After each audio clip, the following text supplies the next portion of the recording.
Hey guys, welcome to part 2 of music theory. In this video we'll be discussing more advanced harmonies which will really take your compositions to the next level. You can unlock way more emotions than you ever could using just the basic stuff, but having said that, the basic stuff can get you very far. But if you're looking to up your game, this is the video for you. So let's jump right into it. Here we're just using super basic chords, but if you have more advanced chords, which we're going to explain in a bit, that way you can really spice up your chord progressions and have more complex emotions. Even using the same basic chord progression, you can add more emotion using more advanced chords. Let's talk about the next level of things, which is using inversions. So what is an inversion? Well, basically here in this chord progression, we have all of our chords in what's called root position, which means the bottom note is the root note of the chord. This is an A minor triad, A, C, E, that's A minor triad, E, G, B, E minor triad. Then here we got the F major triad, the D minor triad. They're all in root position because the root note, the first note of the chord, is at the bottom. But we can shift this. If I were to shift this up an octave, that's the same chord, but in a different position. This is called first inversion. If I were to shift this one up, this is called second inversion. So it's the exact same chord, but just with a different starting note. So if we crack out our keyboard again, cool. So this A triad here, that's root position, but I can play those exact same notes, so but with the A at the top this time. So I've moved this A here up an octave. That's first inversion, and then I can do the exact same, move this C up an octave. That's second inversion, but they're all the same notes, right? It's still this. Same notes.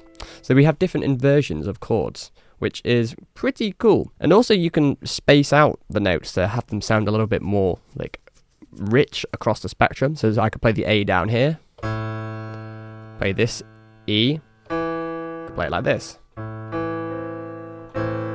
or even something like this, or even maybe something like this, rather than our classic triad.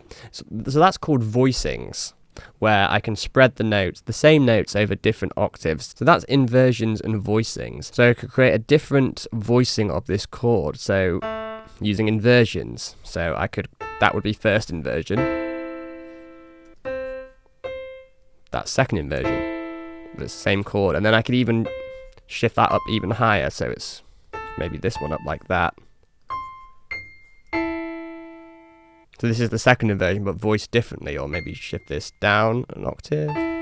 And this is a way we can make our chords way more interesting. So using inversions, it actually makes it easier to play on the keyboard. So if I'm playing those first two chords, so the A and the E chord,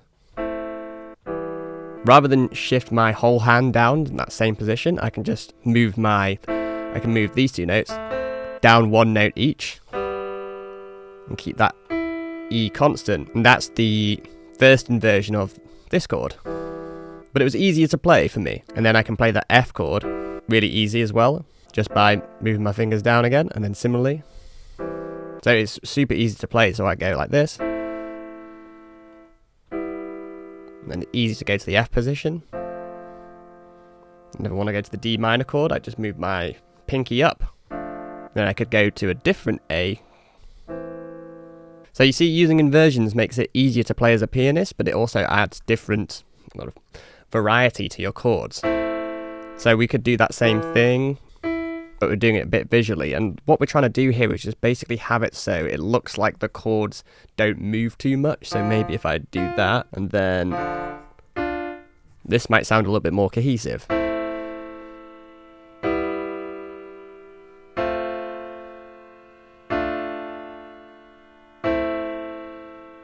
So you see here, for example, this chord here, rather than making this big jump, it's playing the same two notes, but this one's just moving up one, right? I guess if we look at this chord compared to this chord, they're quite close together. So it just makes the whole chord progression sound a little bit more cohesive, and rather than jumping around all over the shop, as opposed to this.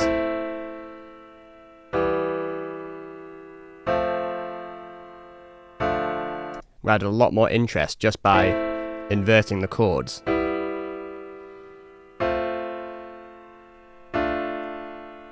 And what we could do as well is use different voicings. So maybe have the bottom note much further down playing the bass.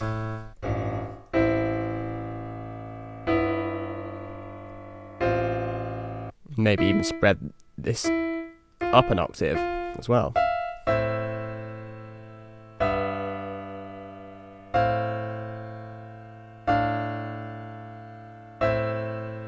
And here, like, you'll notice that the bass isn't really changing much, which is quite cool. But we might not want that, so we might want this playing the root note of the chords. So I'm going to draw in the bass notes here, actually, as they were. So the 1.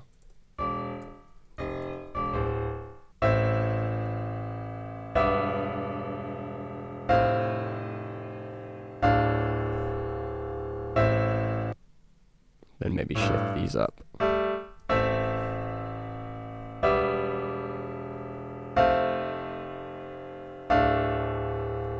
And there we go, there's our basic chord progression. That's already sounding pretty decent. Let's maybe shift these top notes up an octave.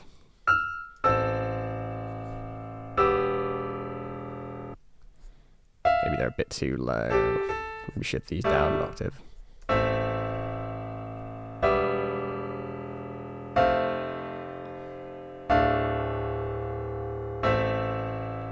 Sounds pretty decent to me. And there we go, we've taken a very simple chord progression and made it a little bit more interesting using inversions and voicings. So let's talk about the next level up, which is using 7th chords.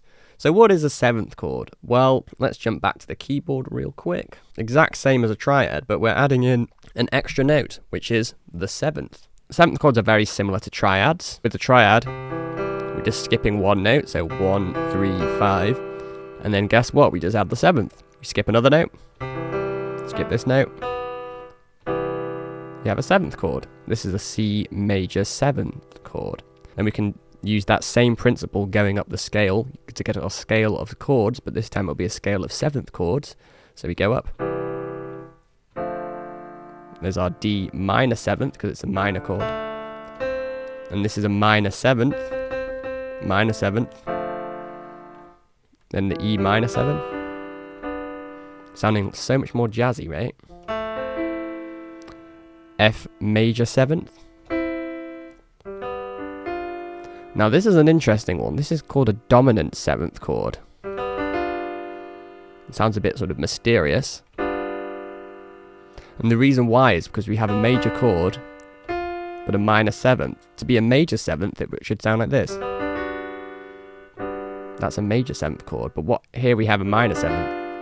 And this is a really interesting chord because the 5th chord, when you make a 7th chord, is always going to be a dominant 7th. And this resolves really nicely to the C. So if I play C from here, that sounds like going home, right? Especially when you do it like this. And the reason why is because you have this note.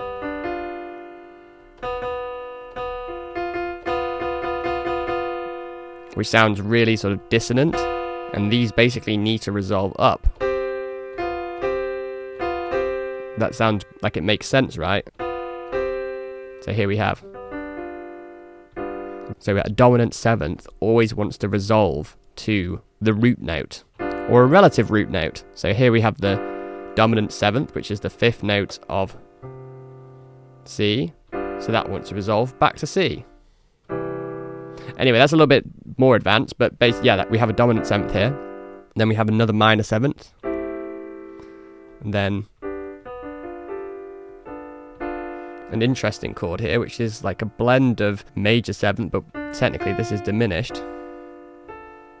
And if this would be a diminished 7th, which also wants to resolve back to here. Interesting, there's a lot of things about resolutions in this next level, which might be a little bit too complicated, but you don't really need to know that. But basically, always know that a dominant 7th wants to resolve 5 away from the root note, so it wants to resolve here. And a diminished 7th wants to resolve 1 semitone up. A dominant 7th wants to resolve 7 semitones down to the root.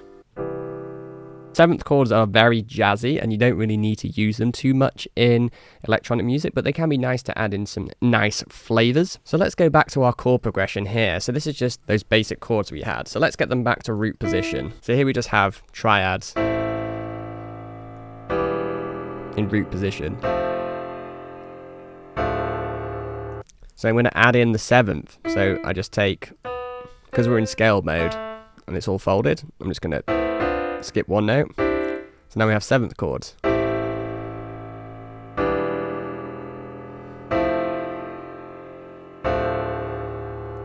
That's already sounding so much more rich and fulfilling than just those triads.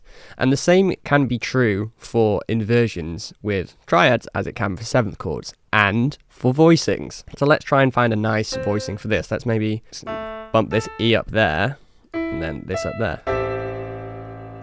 Oh, that sounds pretty nice.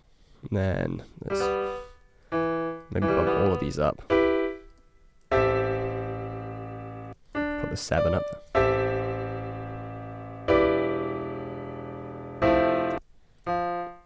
Let me try these.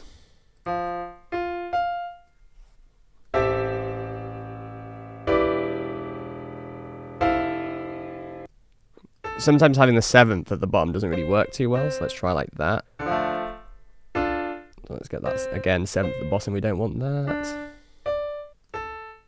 Maybe drop that down, and then drop this up.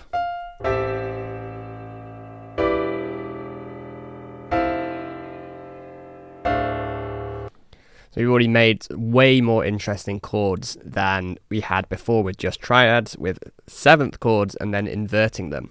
Pretty cool. But that's not it. We can add extended chords to our mix, which make things sound even more beautiful. What's an extended chord? Well, using the same principle as we had with 7th chords, we can extend our chord further from just the 7th. So again, C major.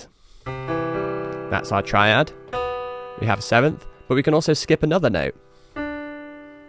What is that? Well, this is technically the 2nd, right? But if we think of this as our reference point, so 1, 2, 3, 4, 5, 6, 7, 8, 9, that's a 9th. Even though it is a 2nd, it's that note, but it's 9 away from this point. So this is called a 9th chord. That's even more rich than the 7th chord. Sometimes you don't even need to play the 7th, you can just have a 9th chord. You can have a 7th and 9th chord. So I could do that same principle, playing these up in the scale of chords. So C,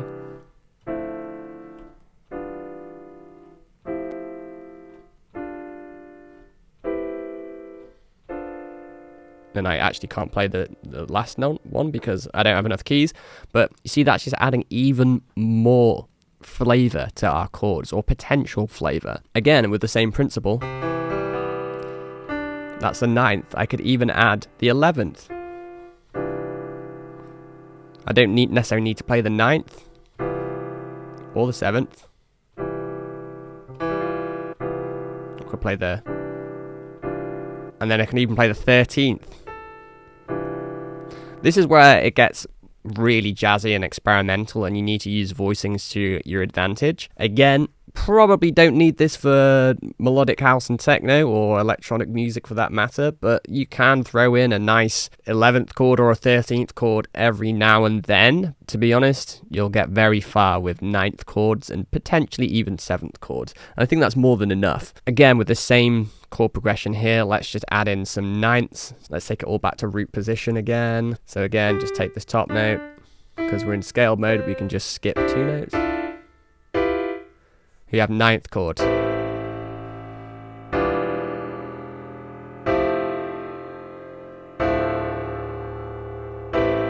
That's just so much more colour and flavour. We can make 13th chords. Sorry, 11th chords by skipping another note.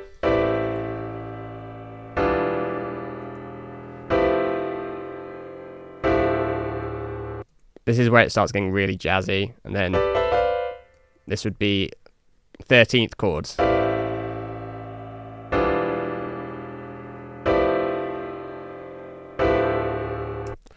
So yeah, this is where it gets a little bit too far away from what is right for electronic music, but I think 9th chords sound really good.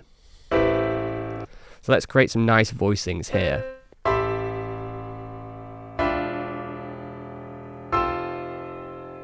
And sometimes you don't need to use the 7th. This is where it starts becoming really interesting for harmonic possibilities.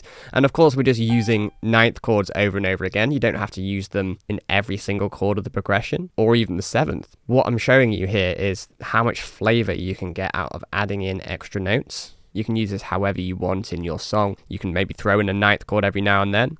So let's go back to our simple version, and maybe let's just get rid of the 7th here. So if we get rid of this note here, so this would just be a 9th chord without the 7th.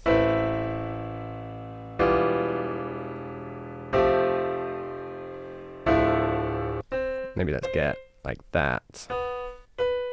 Let's create some nice inversions.